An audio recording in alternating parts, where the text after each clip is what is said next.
Welcome to episode number 11 of the Practical EdTech Podcast. As I do every week, I'm going to answer a handful of questions from readers and viewers and listeners like you.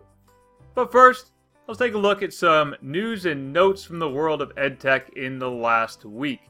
First up, we have a new dark theme available for Gmail on Android and iOS. So if you've liked the dark mode in your web browser for Gmail or Google Calendar or Google Keep, you can now experience that in Gmail on your iPhone or on your Android phone. Personally, I don't use it, but some people absolutely love it, so it's worth pointing out. The other update from Google is the availability of transformation reports. These are something that Google advertised in late July or early August of this year, and it's now rolled out to all G Suite for Education domains in the United States and some outside of the United States as well. Transformation reports are reports on how your organization is using G Suite for Education.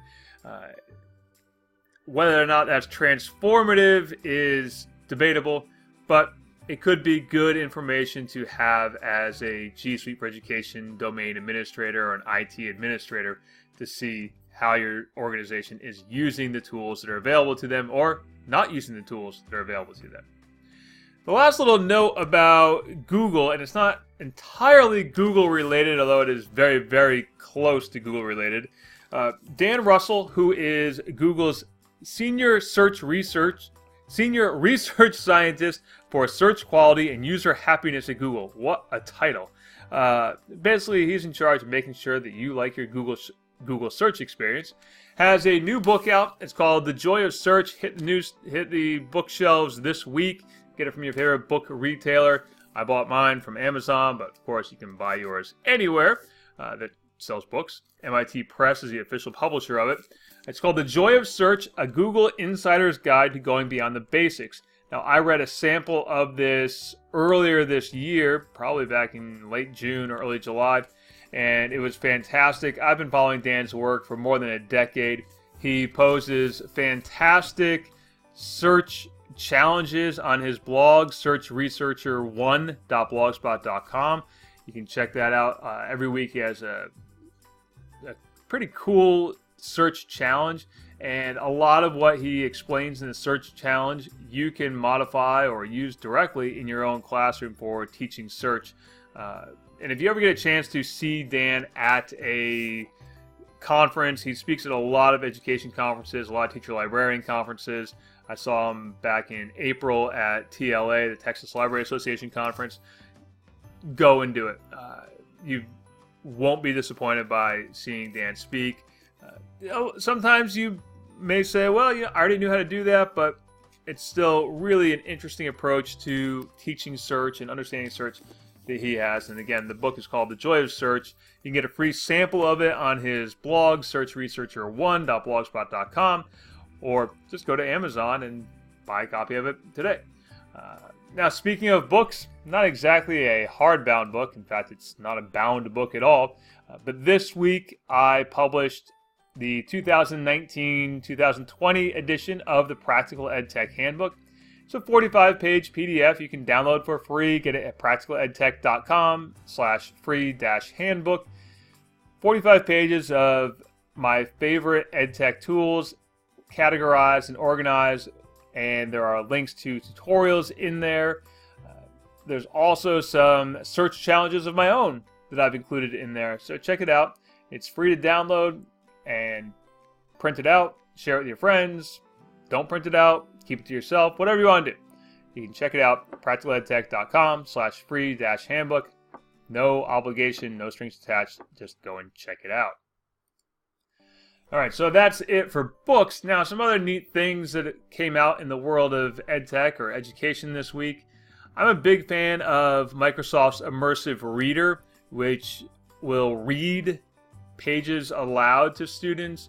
You can use it in Microsoft Edge, you can use it in Word, you can use it in Flipgrid, you can use it in lots of places. Microsoft has a new Immersive Reader Center where you can find out where you can use Immersive Reader, how Immersive Reader works. Great little resource, and I'll have that linked up in the description or the show notes for today's episode. And a little tool that came across my radar this week via Product Hunt. Product Hunt is a great place to see what's new in technology in general. Startups post all kinds of their latest updates or their latest products. It can get a little bit overwhelming, but Product Hunt is a neat place to see what's new. So on Product Hunt this week, there was a tool called Nimble Notes. It's from a company called Notion, and I've previously written about Notion in the past. Notion itself is a bit of mind mapping meets bookmarking meets project management. They created a new product called Nimble Notes, which they're calling the anti-Evernote, really trying to streamline the note-taking and bookmarking process. So if you're looking for an alternative to Evernote, check it out. You can find it through notion.co or just search Nimble Notes, and you'll find it that way. Again, the website that I use a lot is Product Hunt. Product Hunt is a great place to see where startups are releasing their newest products and their newest updates. Now, something I can't bring up on the screen for those of you who are watching the video is Tom Ritchie's new video about impeachment and the impeachment process. With the news of possible impeachment or impeachment proceedings this week, every YouTuber who has any kind of social studies or political science background seems to have been making a video. Tom Ritchie is massively popular for his AP US History, AP World, AP European History videos, but he's, of course, weighed in on this impeachment issue. So check out Tom Ritchie's YouTube channel. Very engaging and massively popular. He's got like 150,000 followers, so kids love him for some reason. I don't know why kids love him, but they love him. He's very engaging. I guess that's why they love him. News and notes from something that is just interesting to me. I love biking. A lot of you know that I like to bike, and I'm still wearing my fitness watch right now. Actually, as we record this at 8 o'clock at night. Open Culture, which is a blog I've been following for many, many years, openculture.com, this week had a great article about how bicycles can revolutionize lives or change lives. And there was a really interesting bit in it about families who choose not to purchase vehicles or give up their vehicles, even though they can afford them, that choose to get rid of vehicles or not use vehicles and just use bicycles. That's a really interesting article and some interesting videos in it, so check that out. And on the physical fitness note, because bicycles are physical fitness, I came across a blog recently called Keeping Kids in Motion. It's written by a gentleman named Justin Cahill. Hopefully I'm pronouncing that right, Cahill, CAHILL.com. And you can find his website at keepingkidsinmotion.com. He has a monthly fitness challenge that kids can do or that adults can do, or you can do it together. This month's is October's is the Fitness's Spooktacular Challenge, and you can get his calendar of the challenge and templates for making badges or certificates for completing the challenge directly from his website, keepingkidsinmotion.com. Those templates are available for free. You can download them as PDFs or as Word files. So check that out. It's keepingkidsinmotion.com. Great little site. And I really like it. All right. Now, Cliff Mims has a blog that I've also been following for a long time. Probably, I don't know, 7 or 8 years it seems. Probably, maybe even longer. But this week he published an article, 5 coding programs that work. And it goes through, as you might expect, 5 coding programs, including Google's CS First, Apple's Swift, Khan Academy, Code Combat, and Code.org. You might be familiar with some of those, or maybe all of them. Code Combat was a new one to me. And these are all programs that are worth checking out if you're looking at introducing coding and programming concepts to your students. Now, these are not going to be replacements for a full curriculum on coding like you might use in a computer science course, but they're a good place to get started. Now, code.org, of course, does have some year-long things, and in fact, I'm using code.org with the 9th graders that I have taken over. So, with that, some comments on my first week back in the classroom full-time after 8 years of not being in the classroom on a full-time basis. So I have my own classroom. I've taken over a computer science program. The instructor quit in the first week of school, and I've taken over the program, and this week was my first full week with the students. So a few thoughts from that, starting with my freshmen. Freshmen will be freshmen. Doesn't matter that it's been 8 years since I last taught freshmen. Actually, it's been longer than that since I last taught freshmen. It's probably been over a decade since I had freshmen on a full-time basis. So I have freshmen on a full-time basis. And I was reminded that even the most engaged student needs frequent brain breaks. Even the most diligent student needs those brain breaks every 10 or 15 minutes just to reset and get back on track. Even if they're super interested, super engaged, they still need that. The other thing that two other things I was reminded of. One, that as adults often think that because students have grown up with technology, that they know how to use it or they really understand how it works. Now, they might know how to use it as an end user, but they don't really understand the nuance of it, and they may not even understand how it works. They just know that it works. So that was kind of driven home to me this week, as I have 9th graders who seem to have not done a whole lot the first month of school before I got there. And so I'm learning to reset and backtrack and not assume too much about their prior knowledge, while also trying to be respectful of their prior knowledge, but not assuming too much about their prior knowledge. And I have 3 students who are in their 3rd year of computer science. So they're 2 of them are juniors, 1 of them is a senior. And in many respects, they have incredible skills, and they're ahead of where I am. I'm trying to come up to speed with some of what they're doing. My background is not in networking, so I'm trying to get up to speed on that as quickly as I can. I have a conceptual understanding, but some of the nuts and bolts of it I'm a little bit weaker on. And some of those kids have some pretty incredible skills and some pretty incredible knowledge. One of the things that I'm working on, I'm using Cisco's entrepreneurship lessons or entrepreneurship curricula or class they have as a supplement to some of the other things that are available in the classroom. So I'm trying to work with students on being able to apply their skills to unique situations. Of course, one of my students is looking at going right into the field after high school, or trying to go right into the field after high school, while also going to community college. So I'm thinking about ways to help him with problem-solving skills and giving him interesting problems that aren't just from the textbook, and really focusing on problem-solving and backtrack and being a creative problem solver, and not just trying to go step 1, step 2, step 3 all the time.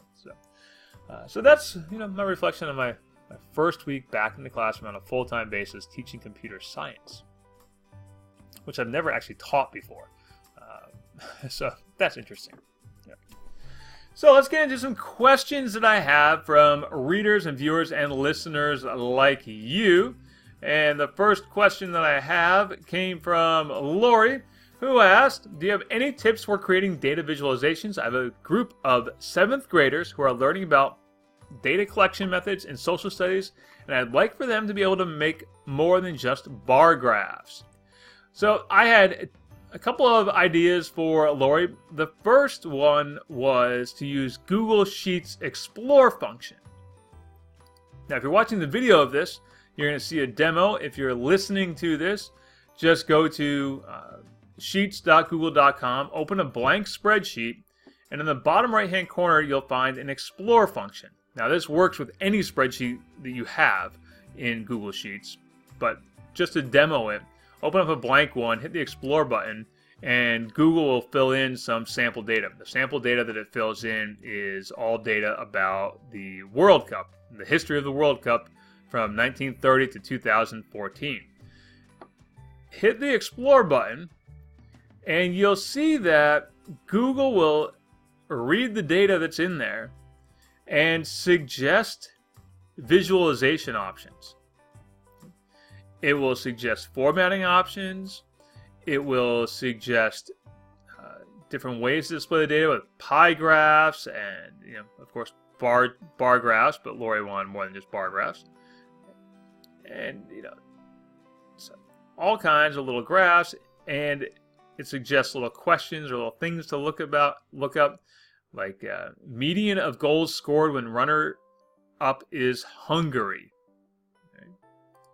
So you just click on that, and it will tally that for you. And it will even give you a chart. You can insert the chart. So, neat little tool. So check that out, Lori. Or the other option is to look at a tool like Gapminder or Better World Flux. Both of those can be used for data visualizations.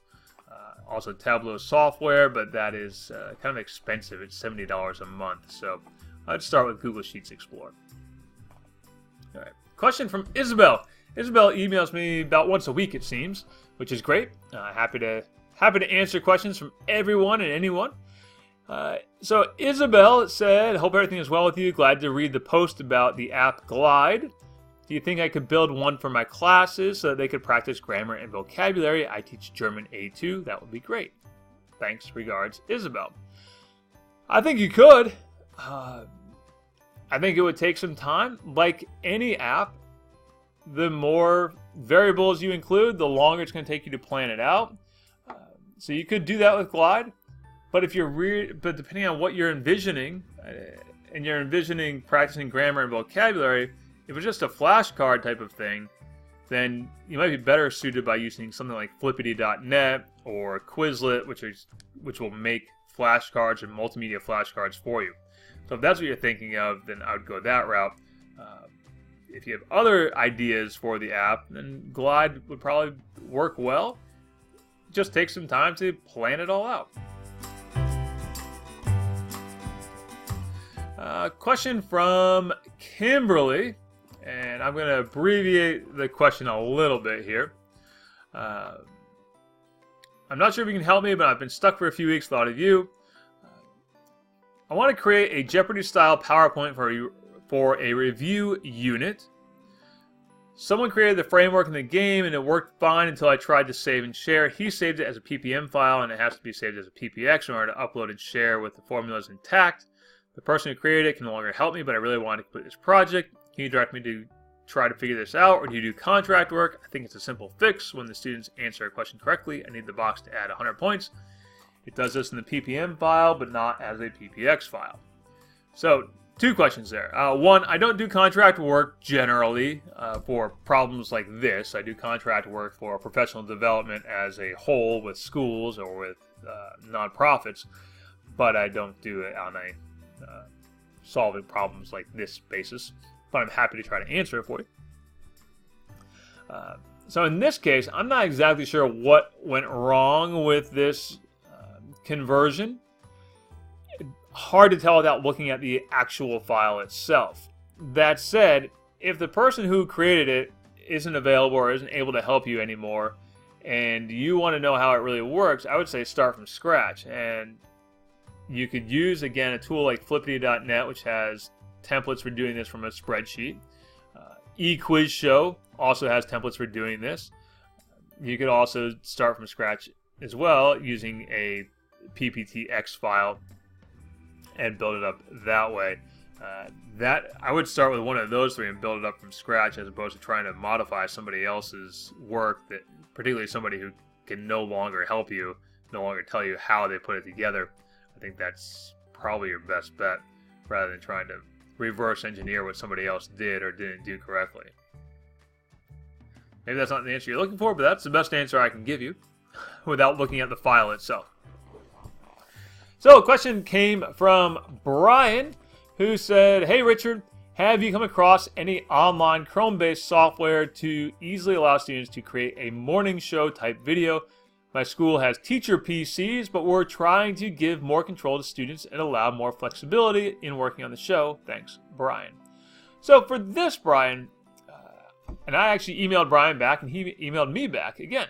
So I suggested using WeVideo. Brian emailed me back and said, we tried WeVideo a few years ago, and it was kind of laggy on our Chromebooks.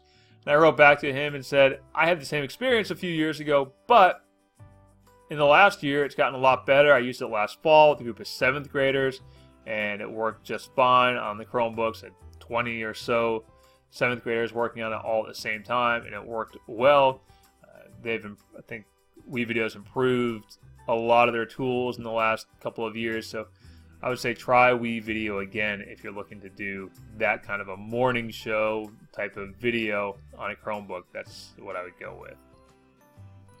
Unfortunately, your options are fairly limited on Chromebooks for high-end editing of videos, and really WeVideo is the best in class for that. And the last question that I have came from Larry, and Larry asked me, I'm looking for ideas about how to build a digital escape room using Google for upper elementary classes. Can you point me in the right direction? Thanks, Larry. And I wrote back to Larry, and my suggestion for Larry was to try Breakout EDU. And anyone who listened to the podcast last week, or the last episode of the podcast, episode number 10, it featured Adam Bello, who is the co-founder of Breakout EDU, and has been a friend of mine for more than a decade. Breakout EDU has 1,500 games. About half of them are available to play online. You might take a look at those and see if that gives you some inspiration. You could also look to try to create something with Google Forms and using data validation in Google Forms. Now, I have a video on my YouTube channel about how to do data validation in Google Forms, and you could try to make your own breakout that way using the data validation feature to move students on to the next question or the next section based on whether or not they got the first one right, using the right sequence of numbers or letters. So you can do an exact match with your data validation if you want. But I would start by looking at Breakout EDU and seeing what they have available. Now, Breakout EDU, you're going to pay for it, but it's relatively inexpensive. It's actually quite inexpensive. And it might be one of those times where it's worth spending $15 or $20 to save you 3 hours worth of work. You know, if they have a game that works for you, works for what you're trying to do,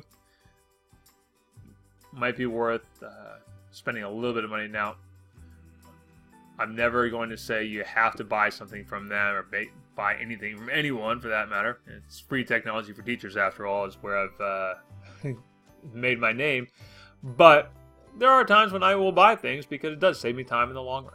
So Breakout EDU might be it. So that concludes this week's episode of the Practical EdTech Podcast. If you have a question for me that you'd like me to answer in the next podcast, send me an email. richard@burn.media is my email address.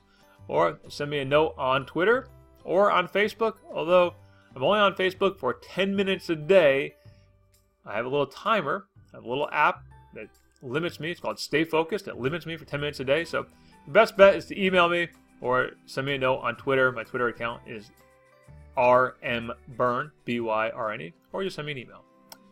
And have a fantastic weekend or week wherever you are. Bye-bye.